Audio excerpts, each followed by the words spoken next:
સ્થાનિક સ્વરાજની ચૂંટણીઓ નજીક આવતા ગુજરાતના રાજકારણમાં ઉથલપાથલનો માહોલ દેખાઈ રહ્યો છે અને આદિવાસી વિસ્તારમાં ભાજપ પ્રત્યેની નારાજગી સ્પષ્ટપણે દેખાઈ રહી છે. વિગતે વાત કરશું. નમસ્કાર, હું છું પ્રથમ મોદી. આપ જોઈ રહ્યા છો નિર્ભય ન્યૂઝ. છોટાઉદેપુર તાલુકાના દોધાવાદેવ ગામે યોજાયેલી આમ આદમી પાર્ટીની જનસભા ભાજપ માટે ચિંતાનો વિષય બની ગઈ છે. કારણ કે ભાજપ વર્ષોથી કામ કરતા નેતા અને કાર્યકર્તાઓ એક સાથે ભાજપ છોડી આપમાં જોડાયા છે, જેને કારણે ભાજપમાં મોટો ઝટકો લાગ્યો છે. પહેલા નજર કરી લો તે દ્રશ્યો પર. અડધી રાતે પણ બોલાવે તો પણ આવે એવા બેન શ્રી રાધિકાબેન માટે આપણે એક વખત જોરદાર તાળીઓ પાડી.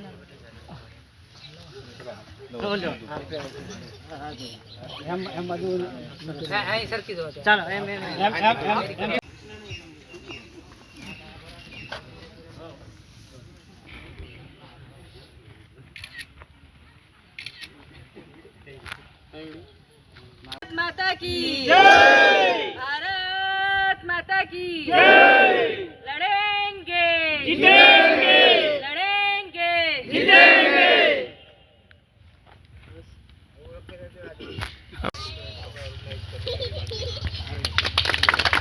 મોજીભાઈ બધા વારા પરથી લાઈનમાં આવી જાય. જેટલા પણ ભાઈ રાધિકાબેન નું સ્વાગત કરશું.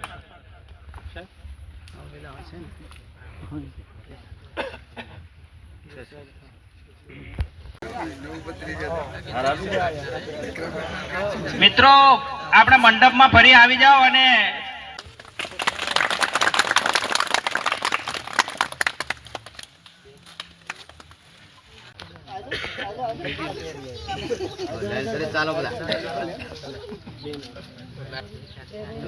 ખેસ પહેરીને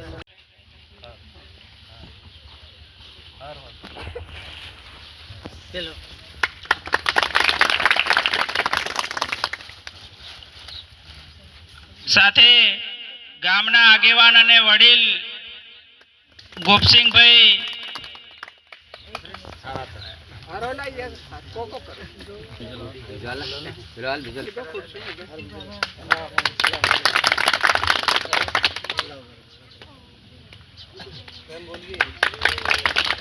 પત્રોલી જૂથ ગ્રામ પંચાયતના માજી સરપંચ જે છેલ્લા 25 વર્ષથી સરપંચ તરીકે ફરજ બજાવતા હતા અને સાથે 30 થી 35 વર્ષ જૂના ભાજપના કાર્યકરો પણ હાજર રહ્યા, તેવા પોતાના 200 થી 300 કાર્યકરો સાથે આમ આદમી પાર્ટીમાં જોડાઈને સ્પષ્ટ સંદેશો આપ્યો છે કે હવે આદિવાસી વિસ્તારમાં લોકોનો વિશ્વાસ ભાજપ પર નથી પણ આમ આદમી પાર્ટી પર વધુ છે. સાંભળીએ આપ નેતા વિનુ રાઠવાએ અને સરપંચે શું કહ્યું.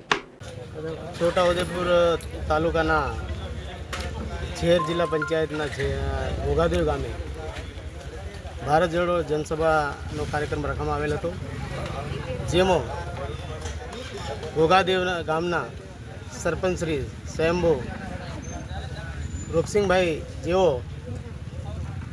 ભારતીય જનતા પાર્ટીને જાકારો આપી, જેઓ 30 વર્ષ સુધી એમની સાથે સરકારમાં જોડાયેલા હતા અને તેમના વિસ્તારના કામો અને વિકાસના માંગણી કરેલી હોય એ માંગણીને સ્વીકારી ન હોય અને માંગ પૂરી ના કરી હોય અને સાંભળવામાં નથી આવતું, એના માટે આજે રૂપસિંહભાઈ સરપંચ એમની મોટી સંખ્યાઓમાં અમારી આમ આદમી પાર્ટીમાં ખેસ ધારણ કરીને જોડાઈ રહ્યા છે.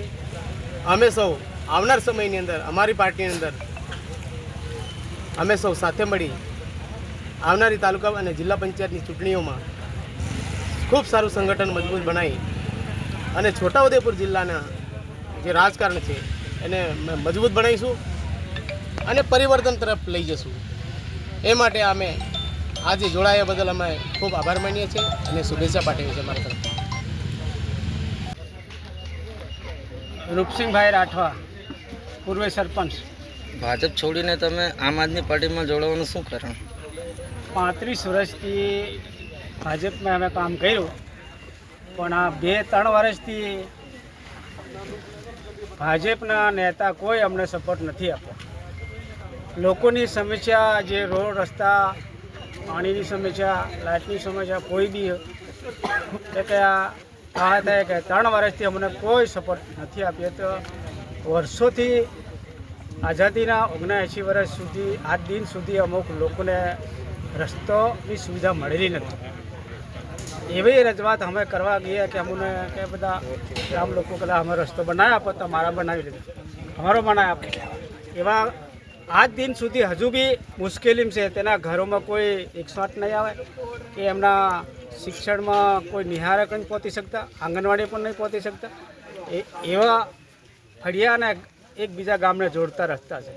પછી બીજું કે અમારો કોઈ બી પ્રશ્ન હોય તો અમારું કોઈ સાંભળતા નથી. ને મને એવું દુઃખ થયું કે સારું આપણે કોઈ સાંભળતા નથી 2 થી 3 વર્ષથી, અને અમને અવગણના કરવામાં આવે છે, એટલે અમને કોઈ સપોર્ટ નથી આપતા. એટલે કે અમુક વિશ્વાસ એના પર નથી. એટલે પછી અમે આમ આદમી પાર્ટીમાં આજે અમે જોડાઈ ગયા. ભાજપમાં કેટલા સમય રહ્યા તમે? 35 વર્ષ ભાજપમાં રહ્યા. અમે કોઈ કાર્યકર જ ન હતો ભાજપમાં. ભાજપ બેઠી કરવાવાળા જ અમે હતા. આજે તમે કેટલા કાર્યકર્તા જોડાયા આમ આદમી પાર્ટીમાં? આમ આદમી પાર્ટીમાં આજે 400 થી 500 કાર્યકરો જોડાયા છે, અને હજુ મોટું ફંડિંગ રાખીશું ને તે બધા ટોટલી જોડાય છે. શું નામ?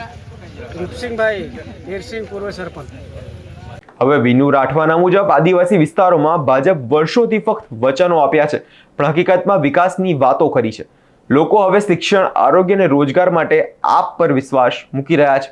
સ્થાનિક સ્વરાજની ચૂંટણીઓ પહેલા ભાજપ આ એક ચેતવણી સમાન છે. જે રીતે આદિવાસી વિસ્તારમાં આપનો વ્યાપ વધી રહ્યો છે, તેને કારણે ભાજપ પર લોકોને ભરોસો રહ્યો નથી. હવે ગ્રામ્ય વિસ્તારોમાં પણ રાજકીય વિકલ્પ તરીકે લોકો આમ આદમી પાર્ટીને જોઈ રહ્યા છે.